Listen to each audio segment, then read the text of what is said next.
Kinumpirma ni Senate President Francis Escudero na sumulat sa kanya at kay Senadora Amy Marcos si Executive Secretary Lucas Bersamin bago ang pagdinig ng Senado ukol sa pag-aresto kay dating Pangulong Rodrigo Duterte. Ang paalala ni Bersamin, pwedeng i-invoke ang executive privilege ng mga miyembro ng gabinete na dadalo sa pagdinig. Saksi, si Mav Gonzales.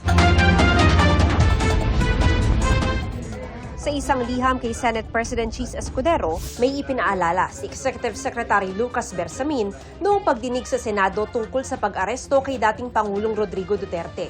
Gagamitin daw ng mga dadalong miyembro ng gabinete ang kanilang executive privilege, bagay na nakapaloob sa EO 464 ng Administrasyong Arroyo. Sa ilalim nito, kailangan ng pahintulot ng Pangulo kapag haharap ang mga opisyal sa Kongreso. Ginamit yata ng isa o dalawang beses lamang. Depende sa tanong na ipinukol ni Senator Marcos. Sa klaw ng executive privilege, ang lahat ng confidential at classified information na nalalaman ng opisyal dahil sa kanyang posisyon. Kabilang ang mga senior official ng ehekutibo, mga general at flag officer ng AFP, maging mga police general at national security official. Hindi ito dahilan para hindi magpunta at dumalo.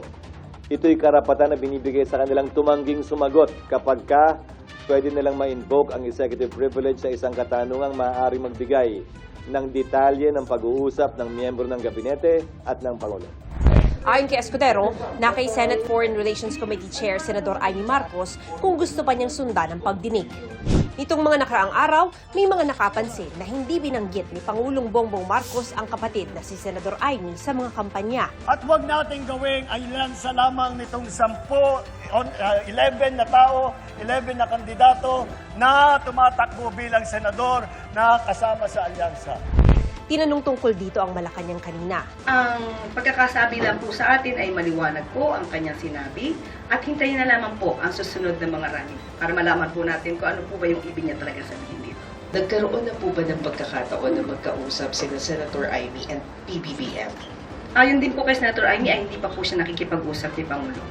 Nitong weekend, tinanong ng media ang senadora kung bahagi pa ba siya ng alyansa. Hindi ko alam, hindi ko pa tinatanong. You have not withdrawn from alyansa. No action taken.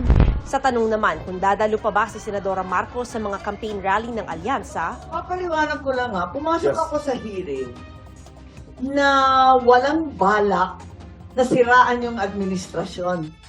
Wala akong balak. Nagtatanong talaga ako. Honestly, I was investigating yung tungkol sa rally na hindi na ako binanggit, okay lang. Tiisan tayo, wala tayong magawa.